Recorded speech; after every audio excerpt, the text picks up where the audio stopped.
Hi guys, Jack McKeever here.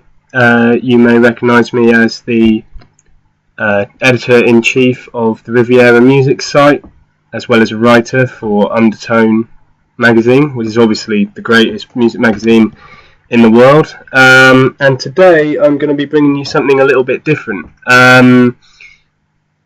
First of all, different for me because I've never shot a video before using this webcam even. I've got no idea how this works really, so I'm not sure how it's going to turn out. But also different because today I'm going to be bringing you a video documenting my vinyl collection. And I've decided to do this because a few people who I follow on YouTube, a few independent music journalists have recently started uploading videos documenting their own vinyl collections. And although my own personal collection is nowhere near as extensive or as impressive as theirs, I thought it would be quite fun for me to make this video anyway, because I'm really sad like that, and I love talking about music, and you know, at the end of the day, if I can turn some people onto some great music that they haven't heard before, just going to adjust that camera a little bit, that might be a bit better. Yeah, if I can turn some people onto some great music that they haven't heard before, then I'm happy, you know, because that is a great aim of mine in life. Anyway, I kind of made myself a promise that I wouldn't fucking drivel on this thing, but that's already happened, isn't it? So, without further ado, might as well crack on. Oh, one more thing, I do know that this is really poorly filmed on a really shit camera. It's just on the webcam that I got with the computer, but I don't have the knowledge or the money or the capability to really make a better quality video.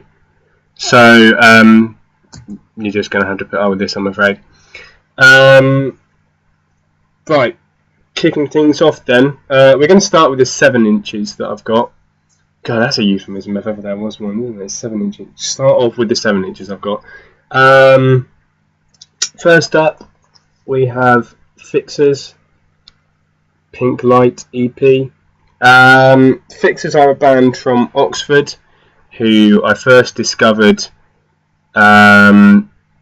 sort of a couple of years ago. I heard about them because they were part of an up-and-coming scene in Oxford called Blessing Force, and I don't think they're part of that movement anymore. I'm not really a fan, to be honest. I really liked the first song they put out, Amsterdam. Thought that was beautiful, thought it was interesting. That was the first thing I heard of them. And then they released an EP, which I thought was dreadful. I gave it a 4 out of 10 when I reviewed it on the site. And I think that's probably the worst review I've ever given. I just thought it was really annoying. They'd kind of gone from being this really interesting, kind of, I guess, quite spectral art pop group to being kind of Animal Collective wannabes, but the most annoying kind of Animal Collective wannabes. I mean, Animal Collective can be pretty annoying anyway. And then they put an album out, and I thought that was better than the EP. I didn't like it, but you know, I thought it was better. But to be honest, I haven't really bothered with them since that first song. I only bought this for 2 reasons. First of all, it was £2 in a sale, and second of all, look at that gorgeous red vinyl right there. This EP is for their single Pink Light. Don't like the song.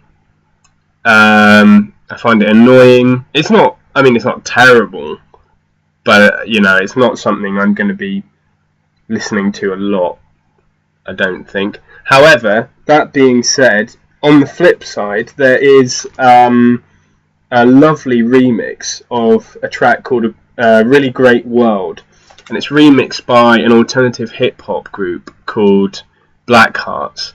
and that's really good. Really lyrical. Really got quite a stoned, floaty vibe to it. Yeah, I really like that. So yeah, check out the Black Hearts remix of Really Great World if you want to hear something really special from Fixers, which is not really a compliment to them because it's, you know, it's not actually them. But yeah, moving on. This next one that I've got to show you is The Woodpile by Frightened Rabbit.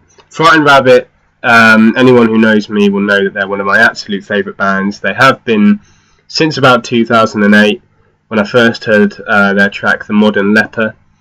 And also, if you've been reading the site for a while, you'll know that earlier this year I gave their album Pedestrian Verse a very positive review. Really loved it, and especially loved The Woodpile. It was one of my absolute favourite tracks on there because sonically I love Frightened Rabbit. If you like bands like Arcade Fire and The National, you should definitely check them out because you'll probably dig them. But the reason I really love them is because I love Scott Hutchinson's lyrics. He's one of my absolute favourite lyricists of all time. He kind of he does that kind of Leonard Cohen thing of being kind of on one half really tragic and really self-deprecating, but also kind of linking in that very sort of dark sense of humour with it as well. And he writes some of the best lyrics I've ever heard. And on The Woodpile, I feel like I can relate to pretty much every lyric in that song. It's one of those songs that I kind of feel was written for me, which is a stupid thing to say because of course it wasn't. But you know what I mean.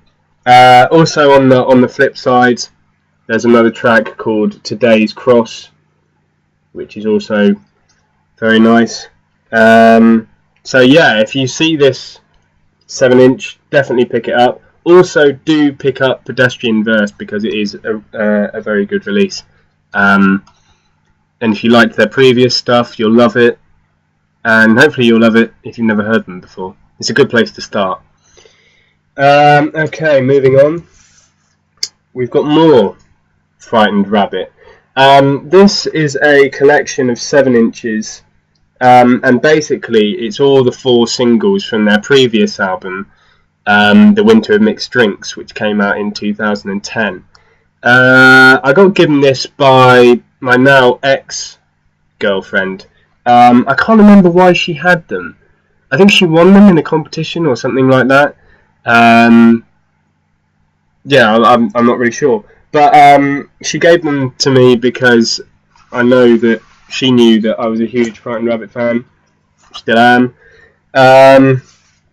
First one of the bunch is Swim Until You Can't See Land,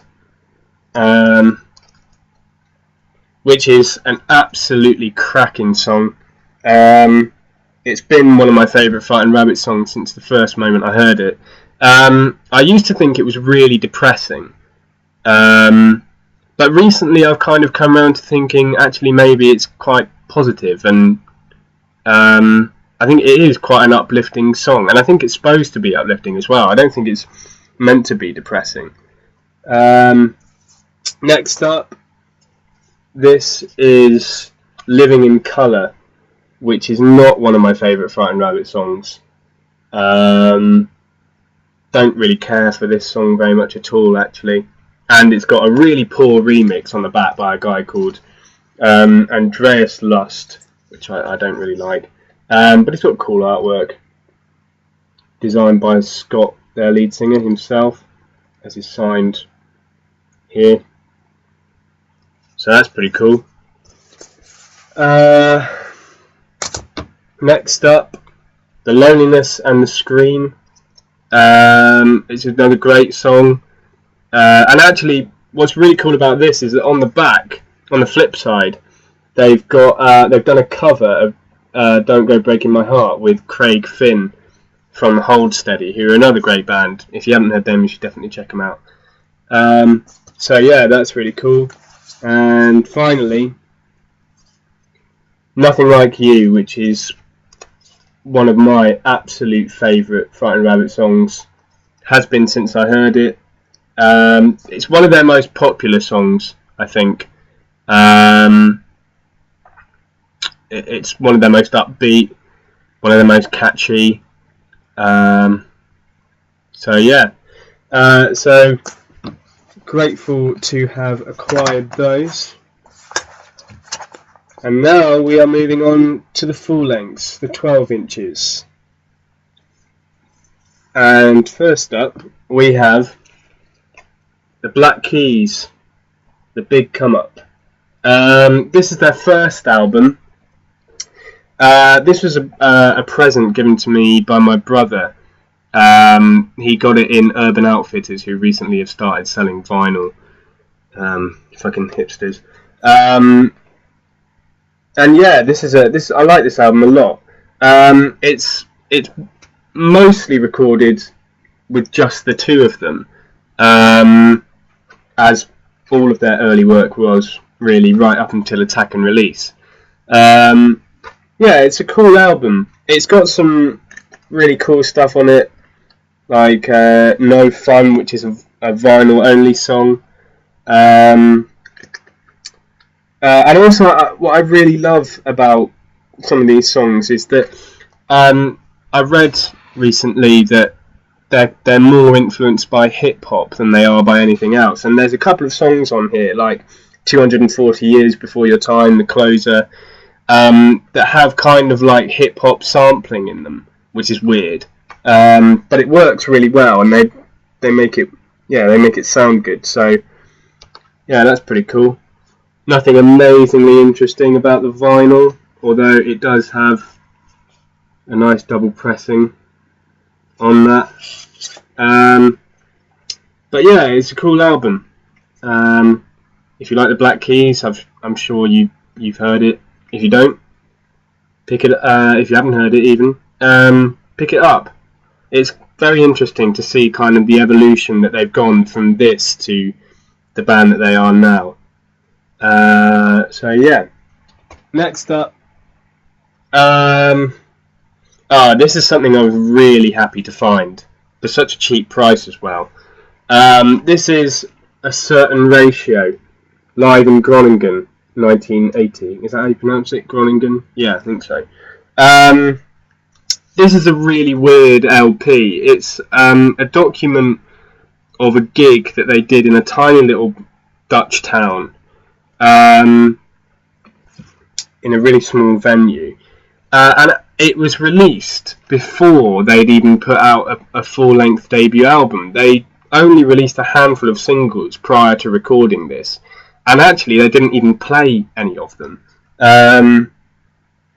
But yeah, this is an absolutely great LP. If you like stuff like the pop group, Mark Stewart, Talking Heads, even Joy Division, all that kind of late 70s factory records, post-punk stuff, definitely check this record out, because I think you'll dig it.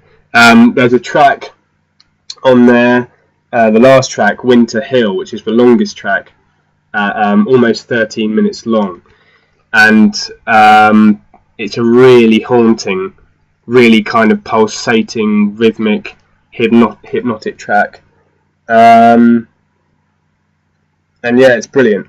You can definitely hear the influence that these guys had on newer bands as well, like Factory Floor and Savages, even LCD Sound System to a certain extent, maybe. So yeah, definitely pick that up. There's your boys right there. Those tight motherfuckers. And also, what's cool about this is they've got a kind of history of the band. If you can see that just down here, this is kind of a brief history, and then they've got an account by a member of the band they were on tour with, Section 25, which is also really interesting. So yeah, that's pretty cool. This is a really good vinyl to pick up if you like this kind of stuff, if you like A Certain Ratio. Yeah, if you haven't got it already, check it out. You won't regret it. Now we're on to probably one of, if not my absolute prized possessions. This came in the post just yesterday, actually. Anyone who is friends with me on Facebook would have seen me posting an excitement about it. LP, Cancer for Cure. This is my favourite hip-hop album of all time, which sounds like a pretty horrendous thing to say when I, kind of listening back to myself now. Especially as when I reviewed this thing last year on the site, I gave it 6 out of 10, which makes it sound even more ludicrous. But the thing is with this album, I never thought it was bad. I always liked it to a certain extent, but there were just certain things about it that I didn't really get until I listened to it for about the 10th time, because it got so much hype last year and it finished so highly on so many people's end of year lists that I thought, well, I better, I'm missing something here. I'm really missing something. I need to find out what it is that is so great about this album. And repeated listens told me, basically, this is an absolutely flawless piece of work. There is not 1 second on this album that I don't absolutely love. Request Denied is fucking incredible opening track. The Full Retard, Drones Over Brooklyn, the collaboration with Killer Mike and Despot, Tougher Colder Killer, is fucking unbelievable. Just the way that the MCs bounce off each other on that track. For My Upstairs Neighbour, really harrowing stuff. And LP's production through the whole thing is just absolutely flawless. And the final track, my favourite track on the whole thing, is the final track, $4 Vic, Nothing But You and Me, which is about 9 minutes in length, and I absolutely promise you that it is the most epic piece of hip hop you will ever hear. It's absolutely incredible. And it gets really personal on that track as well, which I like. So yeah, absolutely fucking love this thing. LP, Cancer for Cure. It's got a nice gatefold with all the credits down the side just there, and there's a nice little thank you on the just here. Nice little note from L. So yeah, LP's Cancer for Cure, fucking flawless album. Next up, Peter Gordon with Factory Floor, Beachcombing. This is a little split that Factory Floor released with the American experimental musician Peter Gordon. I've been a big fan of Factory Floor for quite a while now, ever since they put out that EP in 2010, and I really love the follow-up singles like Real Love. And they're finally releasing their full-length debut. Actually, it comes out tomorrow, so definitely pick that up, because I've heard it already and it's absolutely immense, and it's going to be a cracker. So yeah, Factory Floor, not much more to say about them. They're kind of like an industrial, industrial sort of dance troupe, I guess. I don't really know how to describe it, because they don't really sound like anybody else around at the moment. There are so many different influences in their sound. Like I was talking about A Certain Ratio earlier. You can hear a clear influence of them, but you can also hear a very clear influence of like 80s and early 90s house. But yeah, no, this split with Peter Gordon is really gorgeous. The track on the A side, Beachcombing,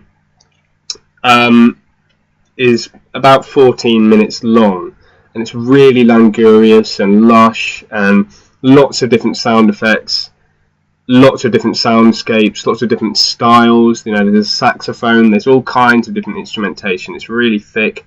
and it's absolutely lovely. But actually, I probably prefer the flip side, which is a track called Seaside, um, which is one of my favourite songs Factory Floor have ever written, I think. It's got a really beautiful sort of piano chord progression. And yeah, it's really nice, really beautiful. So definitely, this is a new release. It only came out in May this year, so definitely pick that up if you can get hold of it and you like Factory Floor, you like experimental dance music. Definitely get a hold of this if you can. Next up,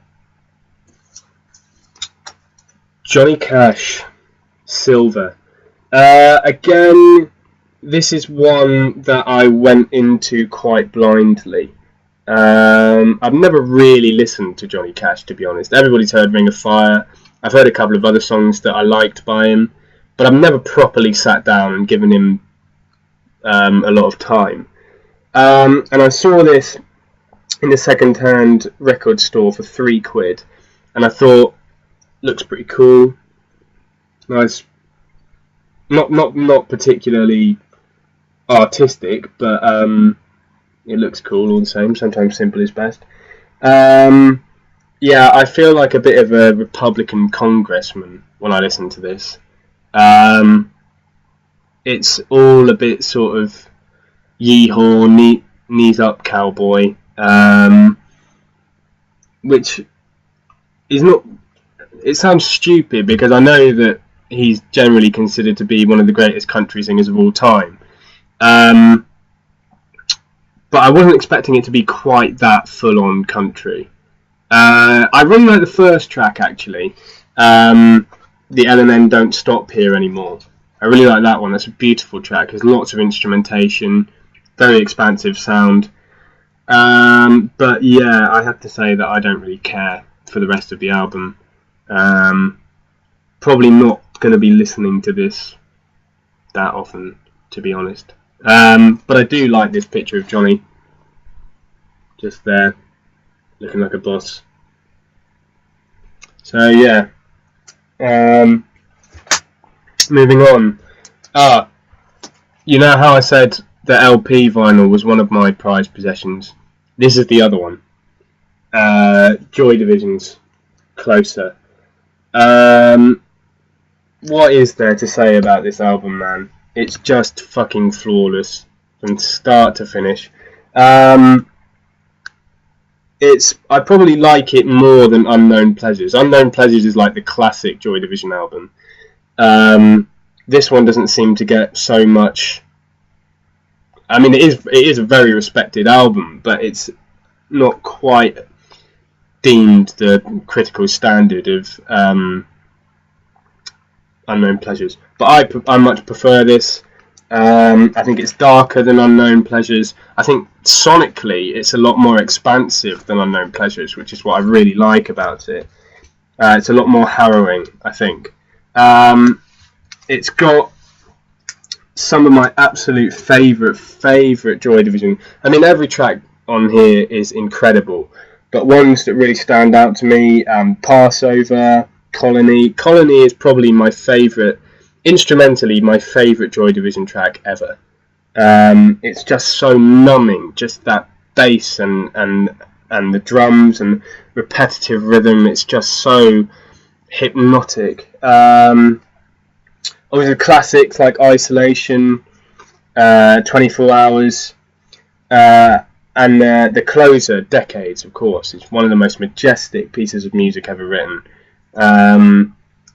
And Heart and Soul, which absolutely still terrifies the shit out of me every time I hear it. I was talking to a friend recently about a review of the new album by the Haxon Cloak that I'd done for the site.